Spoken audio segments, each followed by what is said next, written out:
আমরা আশা করেছিলাম বাংলাদেশটায় আর পিছনের ঝগড়াঝাটি আমরা আর টানবো না, বাংলাদেশটা সামনের দিকে ফরওয়ার্ড হবে। এখানে আমরা দেখলাম যে কিছু কিছু ক্ষেত্রে যে বক্তব্যগুলো, যেমন একটা তো ওয়াকআউট আমি কেন করতেছি আমার অবশ্যই যৌক্তিক কারণ আছে।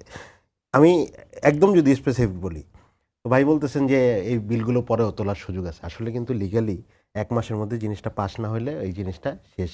আবার নতুন আইন, আপনার নতুন আইন আকারে, বিলের আকারে এটা ছিল একটা অধ্যাদেশ, এতদিন এটা ইমপ্লিমেন্টেশন ছিল।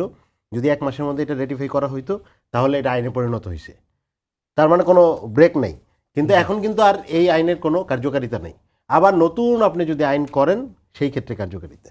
এখন একটা জিনিসের আইন আছে, যেমন মনে করেন এই যে গুমের কথা বলতেছি, আমরা মানবাধিকার কমিশনের কথা বলতেছি, সংসদ সচিবালয়ের কথা বলতেছি, বিচারপতি নিয়োগের কথা বলতেছি, যে ব্যাপারগুলো রাষ্ট্রের একটা বাংলাদেশের রাষ্ট্রটাকে শক্তিশালী করার জন্য গুরুত্বপূর্ণ। আমরা অতীতে যেটা দেখছি যে বাংলাদেশের রাষ্ট্রের চেয়ে দলগুলো অনেক ক্ষেত্রে শক্তিশালী হয়ে যায়, মূলত ক্রাইসিসটা তৈরি হয় এরকম।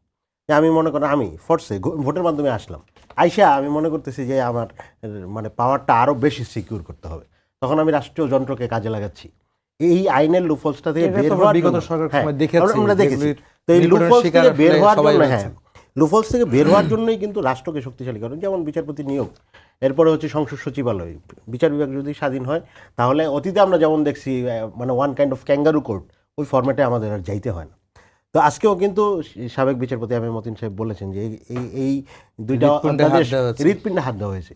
তার মানে, এবং আপনি জানেন যে নিম্ন আদালতের বিচারকরা নিজেদের গ্রুপে আলাপ করছে, শোকজ খেয়ে গেছে 28 জন। তো এগুলো তো ভালো সাইন না।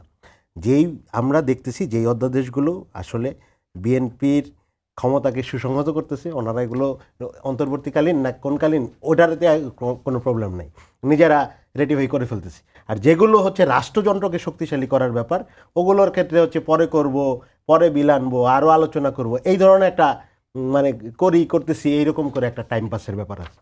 এই জিনিসটা আমাদের মানে খুব আশঙ্কার ব্যাপার যে বিএনপিকে আবার ওই মানে রাষ্ট্রকে সুসংহত করার চেয়ে দলগতভাবে পাওয়ারটা ম্যানিপুলেশনের জায়গায় যাইতে চায় কিনা।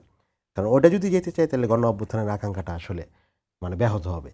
আমি শুধু একটা উদাহরণ দিয়ে শেষ করি এই টপিকটা।